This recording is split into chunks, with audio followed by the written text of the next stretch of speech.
आज की वीडियो में देखेंगे अगला figure of speech that's name personification. Personification क्या होता है? इसकी हिंदी होती है मानवीकरण। इसकी हिंदी होती है मानवीकरण। अब ये मानवीकरण कैसा? मानव की तरह काम करने वाला है, जैसे मानव मान लिया जाए। मतलब ये हुआ वस्तु हो निर्जीव और उसे मान लिया जाए जैसे कि वह वस्तु है सजीव, वो होता है पर्सोनिफिकेशन। तो इसकी डेफिनेशन क्या है? इन पर्सोनिफिकेशन में लिविंगलेस थिंग्स, लिविंगलेस मीन्स निर्जीव वस्तुएं, आर हैं डिस्क्राइब्ड, इनका वर्णन होता है एज इफ, मानो कि देवर लिविंग थिंग्स, वे सजीव वस्तुएं हों। पर्सोनिफिकेशन अलंकार में निर्जीव वस्तुओं का वर्णन ऐसे होता है मानो कि वे सजीव हों। ये हो जाएगी इसकी डेफिनेशन। जैसे कोई वस्तु है, वस्तु कैसी होगी? वस्तु होगी निर्जीव, और जब उसका हम सेंटेंस में यूज करेंगे तो सेंटेंस में ऐसे यूज करेंगे मानो कि वह वस्तु हो सजीव। ठीक है, तो इसका एग्जाम्पल देखते हैं। फर्स्ट एग्जाम्पल है जो कि मोस्ट इम्पोर्टेंट है। क्या है example? Experience is the best teacher. Experience means अनुभव, इज द बेस्ट सबसे अच्छा, और टीचर अध्यापक। अनुभव सबसे अच्छा अध्यापक है, ये हो गया एग्जाम्पल। अब ये अनुभव है, अनुभव क्या है? अनुभव एक नाउन है, और नाउन कौन सा है? नाउन है एब्स्ट्रैक्ट नाउन।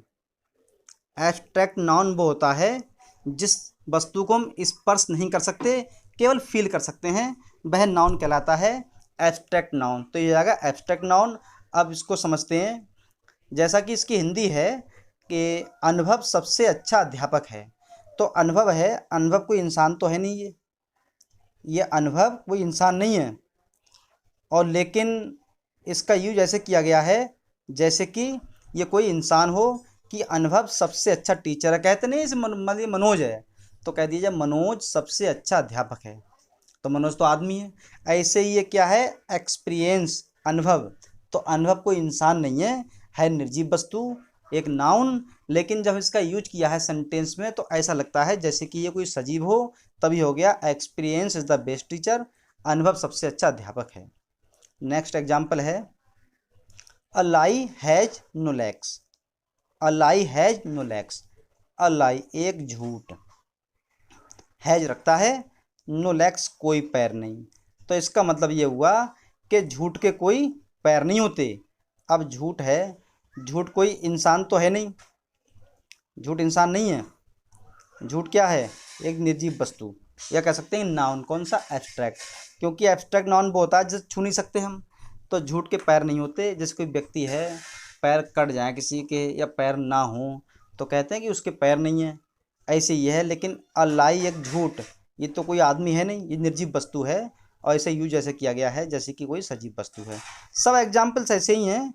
हर एग्जाम्पल में वस्तु पहला जो होगा वो होगी निर्जीव, लेकिन इसका यूज करते हुए we feel that it is सजीव। तो थर्ड एग्जाम्पल है sorrow captured his heart. Sorrow means दुख ने, कैप्चर्ड पकड़ लिया, हिज उसका, हार्ट हृदय, दुख ने उसके हृदय को पकड़ लिया। अब ये दुख है सॉरो। सॉरो क्या है? एक निर्जीव वस्तु है, और लेकिन ये है क्या? जैसे कोई किसी को पकड़ के बैठ जाता है, तो कोई किसी को पकड़ के बैठेगा तो सजीव व्यक्ति तो होगा, लेकिन यहाँ पर क्या है? सौरो, और सौरो क्या है? निर्जीव। हर एग्जाम्पल में ऐसा ही है, ये निर्जीव हो गया। तो कौन सा ये फिगर ऑफ स्पीच हो गया? पर्सोनिफिकेशन। उसके बाद है let not ambition mock the richful toil. Let not ambition mock the richful toil, ये तो है।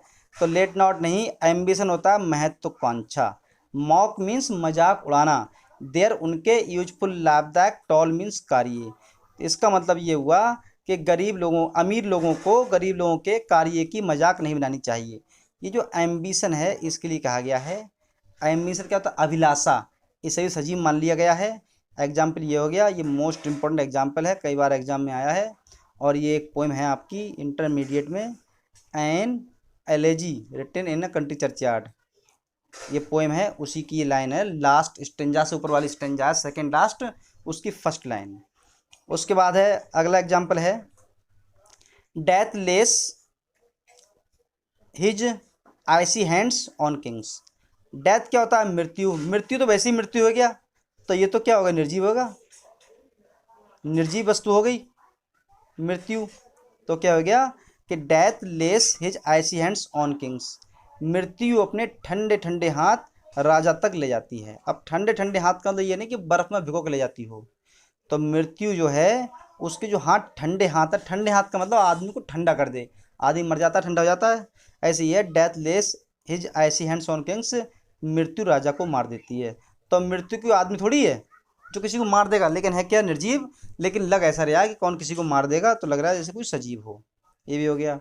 उसके बाद है next example, but patience to prevent, but patience to prevent, ये तो है। एक पोएम है इंटरमीडिएट में, ऑन हिज ब्लाइंडनेस,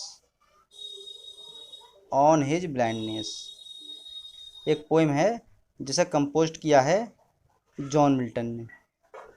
ये पोएम है आपके इंटरमीडिएट में, ऑन हिज ब्लाइंडनेस।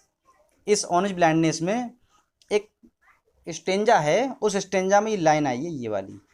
क्या लाइन है कि but patience to prevent, but लेकिन, पैसेंस मीन्स धैर्य, ये होता है धैर्य, टू प्रिवेंट रोकना, कि मेरा धैर्य मुझे रोक लेता है। जब पोइट कहता है कि बड़बड़ाते हुए वह पूछता है, तो उसका हृदय उसे रोक लेता है या उसका धैर्य उसे रोक लेता है। तो धैर्य आदमी को रोकता है। जैसे मान लो कोई आदमी कोई काम करने जा रहा है या गलत काम करने जा रहा है, तो उसका हृदय धैर्य कहता है कि रुक जाओ, ये काम मत करो। ऐसी है जो पैसेंस, धैर्य है, ये निर्जीव वस्तु है, और लग रहा है ऐसे जैसे कोई व्यक्ति किसी को रोक लेता हो, है निर्जीव, लेकिन as a sentence be feel it as a सजीव। फिर है last example, truth sits on the lips of a dying man. क्या मतलब हुआ? ट्रुथ, ट्रुथ मीन्स सच्चाई, सिट्स ऑन बैठ जाती है, ऑन द लिप्स होंठों पर, ऑफ अ डाइंग मैन मरते हुए आदमी की, सच्चाई मरते हुए आदमी की जुबां पर बैठ जाती है। तो सच्चाई क्या है? ट्रुथ। ये सजीव वस्तु तो है नहीं, है निर्जीव, लेकिन सेंटेंस में लग रहा है जैसे कि सजीव हो। इस तरह से जो है इतने एग्जाम्पल्स अभी देखे, जैसे कि कुछ एग्जाम्पल्स ये थे, एक्सपीरियंस वाला ये है, तो एक्सपीरियंस निर्जीव वस्तु है, लाई निर्जीव वस्तु है, सौरो ये भी निर्जीव है, एम्बिशन ये भी निर्जीव है, डेथ ये भी निर्जीव है, ये सब निर्जीव हैं। और सेंटेंस में जब इनका यूज किया गया तो ये सभी ऐसे लगे जैसे कि ये सजीव हों। उसके बाद क्या हुआ, ये एग्जाम्पल्स आए कुछ, ये वाला, ये पैसेंस ये भी निर्जीव है, और ट्रुथ ये भी निर्जीव है, ये सब, लेकिन इन्हें देख कर भी ऐसा लगा जैसे कि ये सजीव हों। इस तरह से पर्सोनिफिकेशन में होता क्या है, जो अभी पढ़ा था पर्सोनिफिकेशन, इसमें होता क्या है, वस्तु होगी निर्जीव, लेकिन वो ऐसी लगेगी जैसे सजीव हो। तो ये था पर्सोनिफिकेशन। अब आगे है नंबर 4, एपोस्ट्रॉफी, ये वाला। एपोस्ट्रॉफी क्या होता है? इसकी हिंदी होती है संबोधन, संबोधन, संबोधन, ये होती है इसकी हिंदी। उसके बाद क्या है, इसकी देखी जाए डेफिनेशन, तो डेफिनेशन क्या हो जाएगी, an apostrophe is a direct address to the dead, to the absent, और टू पर्सोनिफाइड आइडिया और ऑब्जेक्ट, वो आइडिया और ऑब्जेक्ट। तो मतलब क्या हुआ इसका कि एपोस्ट्रॉफी जो है संबोधन है, direct address to the dead, मृत्यु के लिए सीधे एड्रेस होता है। एड्रेस करते संबोधित करना, मतलब एपोस्ट्रॉफी सीधे संबोधित करता है मृत्यु के लिए, टू द एब्सेंट अनुपस्थिति के लिए, और टू अ पर्सोनिफाइड आइडिया या ऑब्जेक्ट, मतलब मानवीकरण ऑब्जेक्ट के लिए या आइडिया के लिए, ये होता है। तो इसकी हिंदी यही तो होगी कि एपोस्ट्रॉफी जो अलंकार आपका है, तो वो सीधे संबोधित करेगा किसे, या तो डेड के लिए, मृत्यु के लिए, या अनुपस्थिति के लिए, या मानवीकरण विचार के लिए, या कर्म के लिए, ये सब होता है इसमें एपोस्ट्रॉफी में।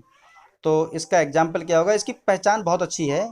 अगर इसका ये होता है तो ये चिन्ह जरूर होगा, ये होता है ये आई, ये बूंद टपकी, जिसे बोलते हैं एपोस्ट्रॉफी मार्क, और वैसे कुछ लोग बोलते हैं बूंद टपकी, जैसे ये है, ये टपक रही है, वो टपक गई, यहाँ टपक गई आके, तो क्या हो गया, ये एपोस्ट्रॉफी।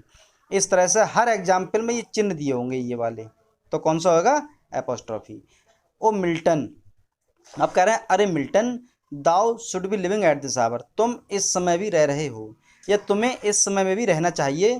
तो एक पोएम है विलियम वर्ड्सवर्थ की, विलियम वर्ड्सवर्थ ने पोएम लिखी थी टू मिल्टन 1802 में। उसमें उन्होंने मिल्टन को मानते थे अपना गुरु वर्ड्सवर्थ, तो मिल्टन के लिए कहा था कि हे मिल्टन, तुम्हें इस समय में भी होना चाहिए।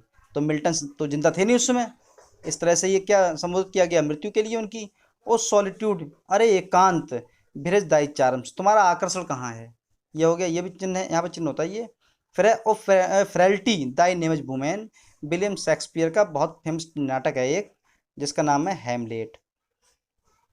हैमलेट लिखा था, ट्रेजेडी है ये, विलियम शेक्सपियर ने। तो इसमें उनकी जो माँ थी, अपनी पति की मृत्यु के बाद शादी कर लेती हैं अपने मतलब अपने पति के भाई से, छोटे भाई से। तो वही कहा गया है, तो वो कहते हैं जब मिल्टन होते हैं, मिल्टन का पुत्र होता है, वो भी नाम होता है, सॉरी उसका हैमलेट का पुत्र होता है, उसका नाम भी हैमलेट है, प्रिंस हैमलेट। वो कहता है अपनी माँ के लिए कि फ्रेल्टी मतलब कमजोरी, दाई नेम इज वुमेन, तुम्हारा नाम ही औरत है, मतलब कमजोरी का नाम ही औरत है, और ये चिन्ह आ गया। उसके बाद नेक्स्ट एग्जाम्पल है, ये लिखा है example, O grave where is thy victory. O grave, grave क्या होता है, ये होता है कब्र। तो मतलब क्या हुआ, अरे कब्र, वेयर इज दाई विक्ट्री, तुम्हारी विजय कहाँ है। तो कब्र भी क्या है, ये भी संबोधित किया गया है मृत्यु के लिए। उसके बाद O death where is thy sting, अरे मृत्यु तुम्हारी स्टिंग कहाँ है, ये हो गया। इस तरह से अब ये एक्सरसाइज है, जैसे ये तो हो गए। तो क्या देखा अभी, जितने एग्जाम्पल्स थे उन सब में दो आज फिगर ऑफ स्पीच देखे। पहला वाला था पर्सोनिफिकेशन, ये वाला, और दूसरा वाला जो अभी एग्जाम्पल लिखे हुए हैं, एक ये, वो कौन सा था, एपोस्ट्रॉफी। ये दो एग्जाम फिगर ऑफ स्पीच देखे।